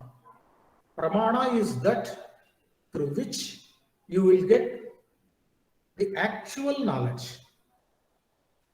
That is called pramana. The philosophers, they have developed many kinds of pramanas like pratyaksha, anumana, shabda, upamana, arthapatti, anupaladhi, and so on. But Buddhists, they accept only two pramanas, pratyaksha and anumana. Without these two pramanas, the doctrine of Buddhism cannot be explained. If you want to really understand the philosophy of Buddhism, you have to have a sound knowledge of these two pramanas, pratyaksha and anumana. And again, to understand about these pramanas, you have to go to a Sanskrit text which is called Tarkasangraha, and the text based on the basic texts of Tarkasangraha, Nyayabodhini, Dinakari, etc. Muktavadi. So, knowledge of Sanskrit is inevitable to understand Buddhism properly. Without understanding the original source, you cannot penetrate into the sublime doctrines of Buddhism. Again, to understand Buddhism better, you need to study Sanskrit and understand, because lot of fiction related to Buddhism is available in Sanskrit. Shankaracharya, Adi Shankaracharya, Jagadguru Shankaracharya is criticized by some scholars as Prachanna Bauddha. he has almost adopted the doctrines of Buddhism and later contradicted them in the final stage. So to understand Buddhism properly, you have to understand the texts of Adi Shankara. And also to understand the shortcomings in the doctrines of Buddhism, again you have to go to the Sanskrit texts. For example, take this Vijnanatma. Vijnanam Brahmeti Vyajanat. Vijnana is the Brahma. But actually, the shortcoming is Vijnana is Dvikshana Avasthani, momentary. Jnana is Chittavritti, and that is Dvikshana Avasthani. It remains only for 2 seconds. Whereas the Brahman is considered to be eternal. So this type of fiction was well depicted, well discussed in the texts of Sanskrit. When you understand Sanskrit and when you understand the texts related to Buddhism in Sanskrit, then it is easy for you to understand Buddhism through Pali or Prakrit. I am not degrading the importance of Pali or Prakrit. Pali or Prakrit are very much necessary to enter into the arena of Buddhism. So, now friends, I think you have realized the importance of the knowledge of Sanskrit texts to understand Buddhism in a better fashion. I will conclude giving you 1 or 2 other examples. Why you should go up to the level of Darshanic texts, philosophical texts. You simply study the Sanskrit Kavya, lucid Kavya of Ashoghosha, Saundarananda. They are the contributions of Buddhist writers. You understand them. You try to understand, they are composed in Sanskrit. They contain the main points of Buddhist philosophy. If you understand them, it is easy for you to have higher level of knowledge in Buddhism. For that purpose, the Kavya of Ashoghosha will help you, which is in Sanskrit. Why should we go that far, sir? Tavad kimardham dhavitavyam. The basic dictionary of Sanskrit, Amara Kosha, was composed by Amara Simha, who is considered to be a Buddhist. So, Buddhism and Sanskrit, they both are interdependent. They cannot be differentiated. So, I once again congratulate the authorities for taking up such an important aspect, such an important subject as the theme of the workshop, to equip our young friends the knowledge of Sanskrit and Buddhism. Thank you very much, sir. Namaskar. Thank you so much, sir. It is really very pleasure to have you here, sir, because I just remembered Sri Venkateswara University, because I had also one good experience with Annamacharya Sankirtanas working with Nalanda University. Bipin sir is our Sanskrit lecturer there, Sanskrit professor also in Nalanda previously. So after seeing this, I really feel very happy because you gave a very great explanation on the Indian knowledge system, which is related to Anumana, Pratyaksha. All these are also in the UGC syllabus. And I'm really very happy because I could remember Annamacharya's translation working from Telugu to English translation, which I worked in Nalanda. So you can speak Telugu? Yes, yes, sir. I am from Khammam. I am from Telangana, Khammam. Okay. Thank you, sir. Thank you so much. Thank you, madam. And if you permit me, just I want to share one word with Professor Ranveer Singh ji. Yes, sir. Yes, sir. Professor Ranveer Singh ji, are Yes, you sir. listening to me? Yes, sir. I vaguely remember, Yeah. maybe in 1991 or 92, Yeah. I took part in a refresher course held in Lucknow. Yeah. There I had a friend Yeah. with the same name, Ranveer Singh, who Yeah. hails from Kurukshetra. If you are the same, please Yeah. accept my salutations and enquiries. Yes, yes, sir. I'm originally from Kurukshetra. So now I am serving this Central University of Haryana as Swami Dayananda Saraswati Chair Professor, and also looking after the Department of Sanskrit. And we have also established Department of Yoga in our university with the blessings of our Vice Chancellors. Yeah. Sir. Thank you, sir. Nice meeting, sir. Yeah. My sincere I have been there, thanks sir. to Dr. Bipin Kumar Jhaji for reconnecting us. Thank you, sir. Thank you so much. Next, I would like to invite Professor Baidyanath Labh, sir, Vice-Chancellor of Navnalanda Mahavihara, Nalanda, from Bihar. It is also very near to Nalanda. As Rana, sir, and this Vice-Chancellor, we also came to know from before Nalanda. And I would like to invite now to give the speech, sir. Namaskar to all. Namo tassa bhagavato arhato samma sambuddhassa. Iti piso bhagava arhang samma sambuddho vidyacharana sampanno sugato log vidu anatro purusdhamma sarthi sattha devanasanam buddho bhagavati.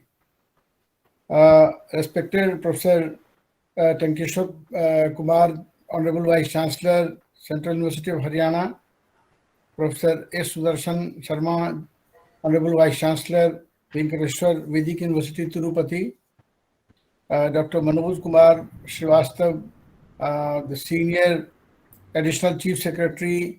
He has been senior, he have held number of positions in Madhya Pradesh government, and for some time he was Vice-Chancellor also of Sanskrit and Buddhist Indic universities, where I had to work for some time. I had opportunity to work for some time.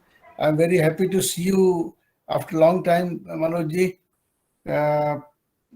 Professor Asanga Tilakratne, my very respected friend and senior Professor Ranveer Singh ji, whom I am seeing after a long time. Professor Rana Purushottam ji, my colleague from here. Dr. Bipin Kumar Jha, in whose selection I was instrumental at Nalanda University. Dr. P. Shivam Madhuri ji and all other friends. It is a great privilege for me to be here to listen to all of you on a very important and practically significant subject, that's the understanding of basic Sanskrit and Buddhist texts. Many things have already been told by different scholars. We know that when Lord Buddha was passing away, he was to pass away. Ananda asked him, in which language should we collect your words? Should it be Chandas or some other language? Because of the popularity of local language at that time, he preferred Pali. And what we call today Pali, that was the lingua franca of the people of East and Central Bharat. But there came a time when Sanskrit, the necessity of Sanskrit was felt by the followers of the Buddha and Buddhist acharyas. And since the very holding of the second Buddhist conference just after 100 years of the demise of Lord Buddha. The second council that was held at Vaishali, Balukaram Monastery, Vaishali, the Sangha got split into two. The original, the Orthodox people remained known as Theravadins, and the breakaway group was known as Mahasanghic, and they switched over to Sanskrit. We find number of that gave birth to, rather I can say, that was a seed for the germination of Mahayana, and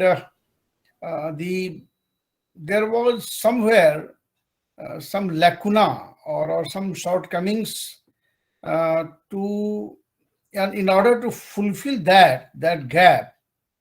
The Buddhist people, or who started worshipping the Buddha as God, they adopted Sanskrit. Of course, that Sanskrit was not exactly Paninian Sanskrit. There was influence of Pali, and that is why different scholars called it, particularly Asgerton called it Buddhist hybrid Sanskrit, which has been rejected by majority of the scholars, because no language is hybrid. Every language has its own beauty, its own significance, its own identity. So it's not proper to call some language as hybrid. That is why now most of the scholars call it Buddhist Sanskrit. So, and the whole vast literature of Mahayana, all sutra literature and other bhashyas and tikas and other literature, Avadhan literature, and many other literatures, they have been written in Sanskrit, of course, Buddhist Sanskrit. And later on, we find that this so-called hybridness was removed. And later Acharyas started writing in pure Sanskrit. So Sanskrit has its own importance, and right since the days of the Vedas, although we call it Chandas, but basically that is also Sanskrit. And particularly after the Paninian, the emergence of Acharya Panini, the Sanskrit was given a proper, most solid shape, which is seen even today. Although because of this strictness of rules, the Sanskrit also got somehow limited to scholars, and it lost its nature or its identity as a local language. But anyway, that saved Sanskrit also, that kept it intact. But there are two aspects of everything. So that is why the languages like Pali, literary Prakrit and Upper Brahmish and many languages came into existence. But today I won't speak much on the subject because many acharyas have already spoken on that.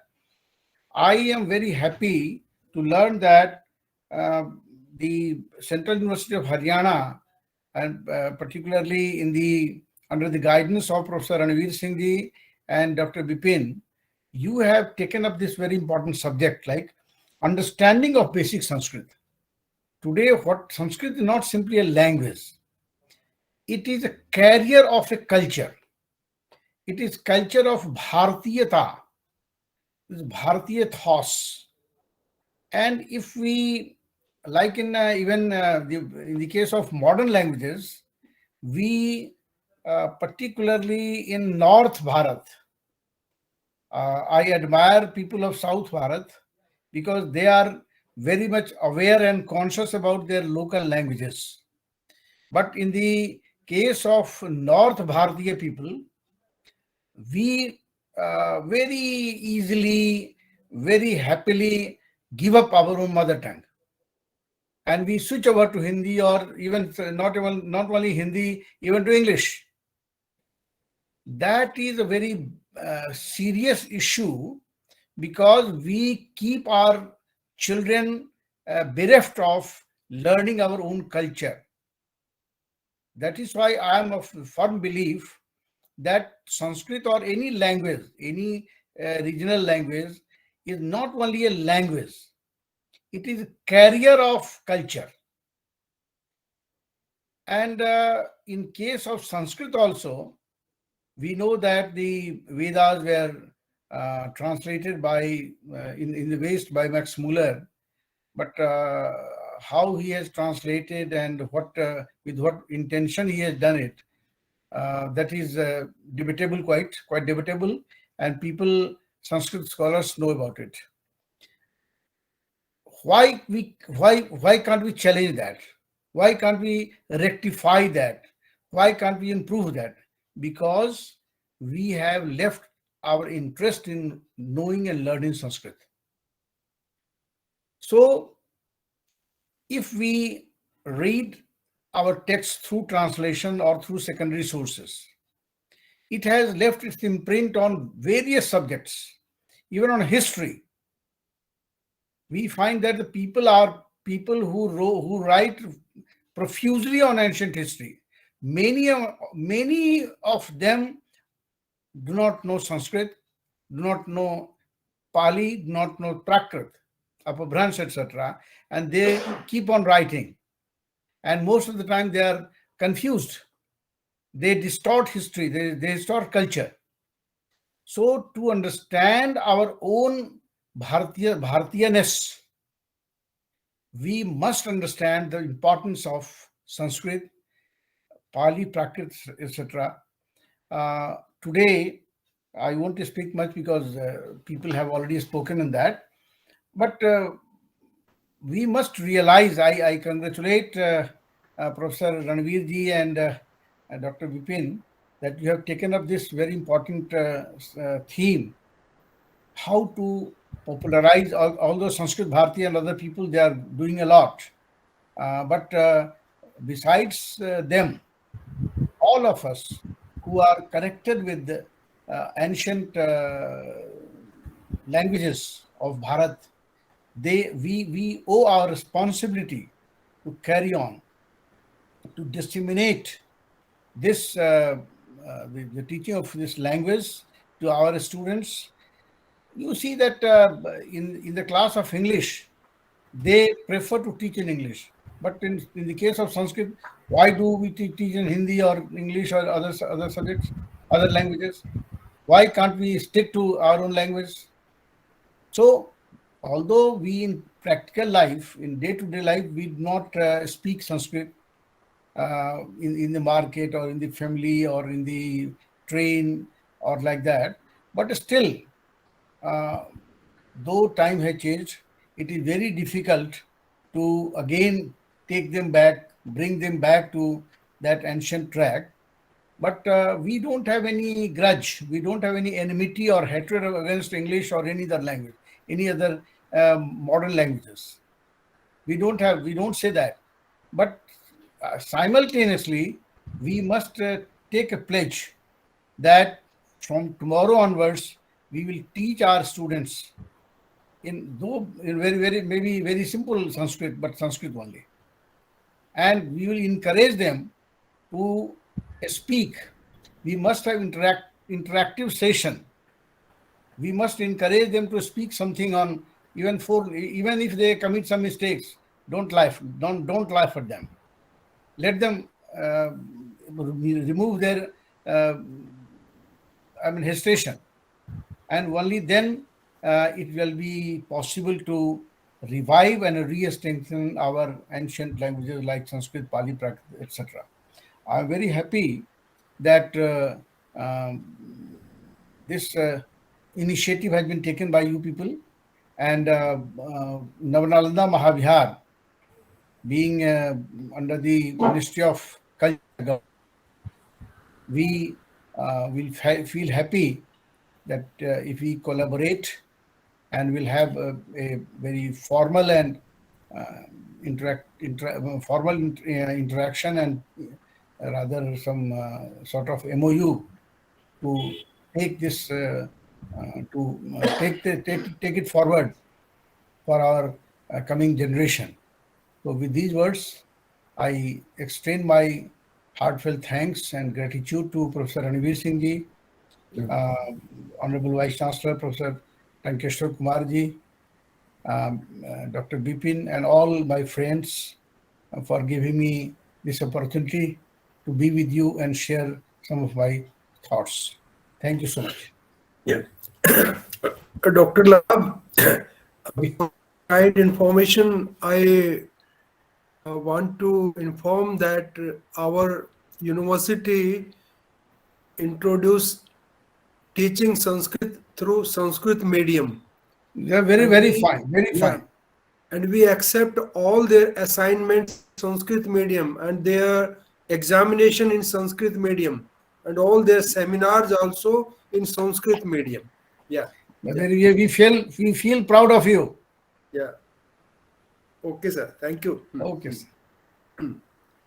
Thank you so much, sir, for making us to know about the importance of local languages as well as Sanskrit. And as you mentioned, South Indians are very much into these languages. Yes, I really agree because I'm also coming from the background of Telugu, and I know the importance and how the culture will be with us there. And it was very honor that you have mentioned this point also, as well as I'm also very happy because I am also a student of Nalanda. I have been also into the Mahavihara, and I remembered our Dean Pankaj Mohan sir used to bring us there, and we saw all the Tibet texts which are compiled all in this yellow colored things. I have been talked with Rana sir at that time.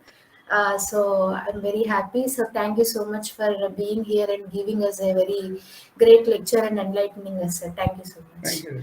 And next, I would like to call Professor Tankeshwar Kumar sir, Vice Chancellor, Central University of Haryana.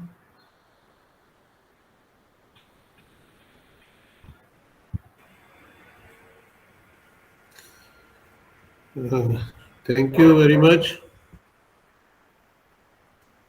Thank you very much, the Department of Sanskrit and Chair Professor Ranveer Singh ji and his colleagues for organizing such a wonderful thing. It is a 1 month workshop. It's a dedicated workshop on a particular topic. It means something is going to come out of this workshop. I am not expert of the field, but the way deliberation was held and I could listen to not all, but most of the speakers.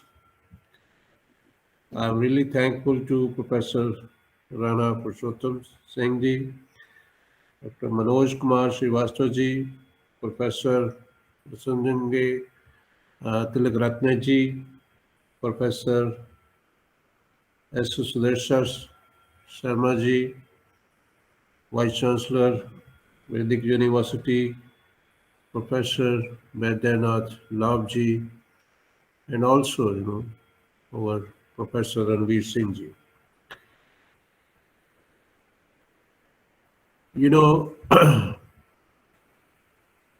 Knowing the language, and especially in this region, it's not only the one language, you should know the multiple languages. Because when somebody writes something, he definitely mix up the things. Even if we speak in English, we use the words somewhere Hindi, somewhere Urdu also. And if we speak in Hindi, we definitely speak some words from here and there that may be the Sanskrit or maybe from the Urdu or other things. And similarly, in the past also, maybe if we are writing the Sanskrit or in other languages, maybe Pali or something, we always mix. People have habit of mixing the something. It's a natural process. It's not that they are doing it intentionally and non-intentionally. It is a natural process. As we know, this country has a tradition. We say that the बोली जो है वो कुछ meals पे change हो जाती है. तो इसी तरह जब वो चेंज होती है तो जो शब्द हम यूज करते हैं, the word which we use are also maybe from the other languages.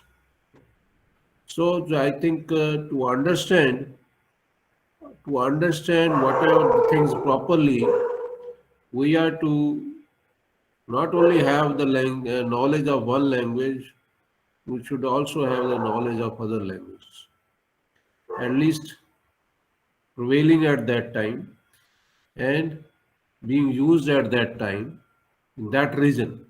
Right?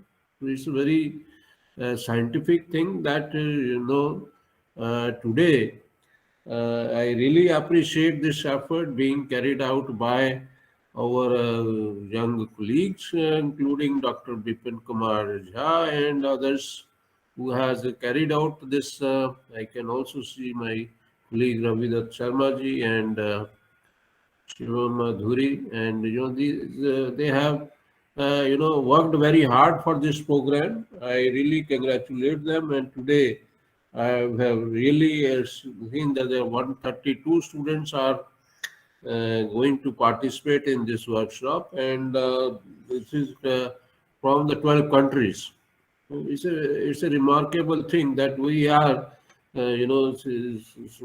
talking of our Sanskrit language, and there we have the experts from the 12 countries, and people are really interested in knowing such things, and also, people have, gone up to the extent to relate it to the computer language and so on, right? And this is, I think we are progressing in the right direction, and we will be not only, knowing the correct meanings of the various things, as you're saying, that to know the something, we will be, in this case, Buddhist, we require the knowledge of Sanskrit. So Sanskrit knowledge is really is the need of the hour, where we can dig out our, so much of the knowledge available in the our older literature, and I not want to go beyond this because it is not my expertise, but I can understand the crux of the things, and I hope that this workshop will be really have the outcome. This workshop will have the really outcome, and for that I can, all those who have associated with this work, I congratulate them, and I congratulate all the participants also, because they are going to be the give the outcome of this workshop. So with these words, I once again thanks and congratulate everyone. Thank you very much. Jai Hind, Jai Bharat.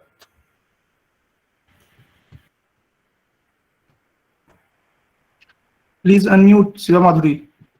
आपकी आवाज नहीं आ रही है.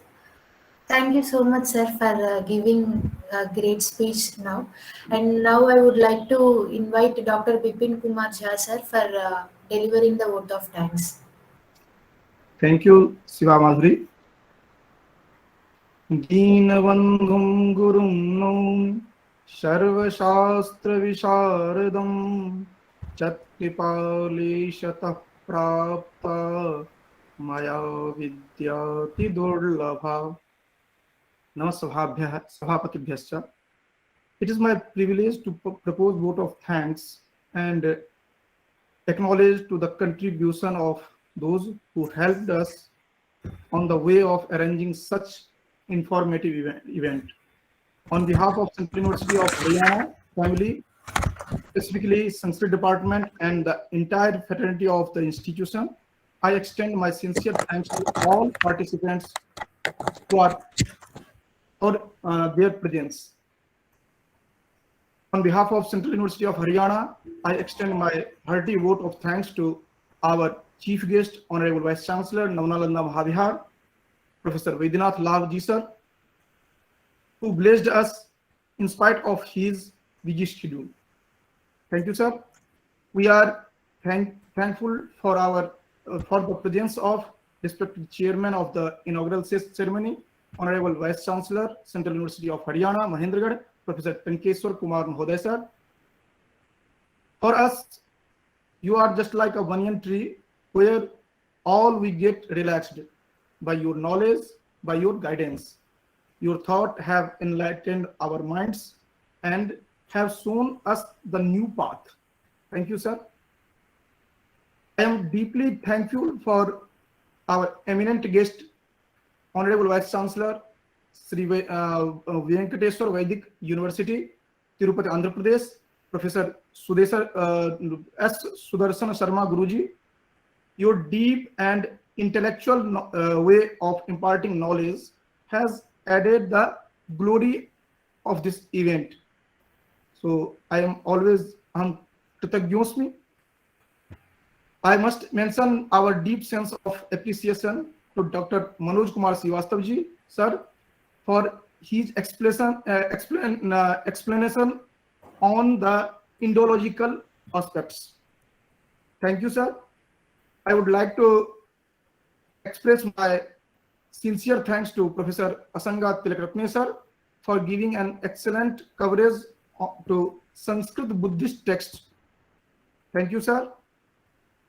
I also want to thank our Purushottam ji, sir, for his active participation in this event. Your words always motivating us. Thank you, sir. And I am thankful for Mr. Pawan Mehta, sir, Ministry of Home Affairs, for his silent contribution and his presence. I would like to pay my sincere thanks to the convener of this workshop, Professor Ranveer Singh, sir. You are always showing me what to do, what not to do. Without you, I can't move even a single step. Thank you, sir. At the end, I would like to thank Siva Madhuri for her great effort for moderation. In the same way, I am thankful for Dr. Deepika Dikshit and Mr. Hawk Chinki and with his team. I am also thankful for technical team of Central University of Haryana and CUH family who helped us for smooth functioning of this event. Thank you all. Dhanyavad.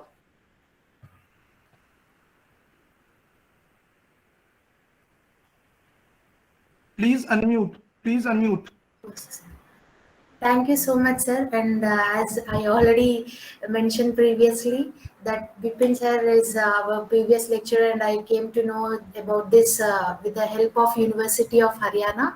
And I'm very much thankful to Vice Chancellor Tankeshwar Kumar sir and for Ranveer Singh sir for giving me opportunity and allowing me into this lecture into this workshop today. And also I also thankful to all the distinguished speakers, Rana, Purushottam sir, Baidyanath sir, and Sudarsana sir, and all Manoj Kumar sir and Asanga sir for giving us an enlightened speech today. And now I would like to ask every one of us to stand and pay tributes and give the national anthem.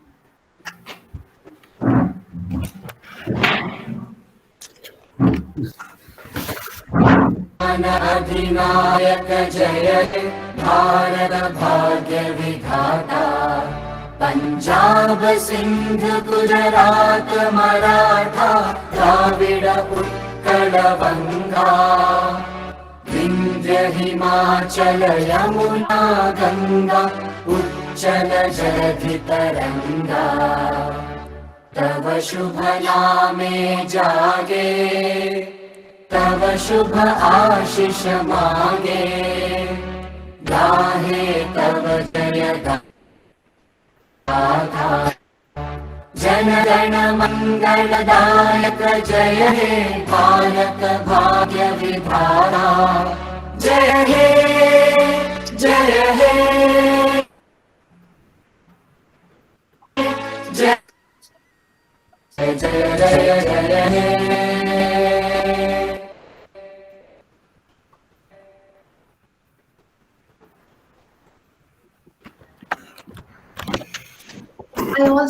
I also thank all the participants participating from 12 countries today, and it was a very huge success which had become today. And I thank all the scholars and eminent distinguished faculties coming from different places. And without the participants, this program is going to be successful. And thank you very much to everyone. Thank you.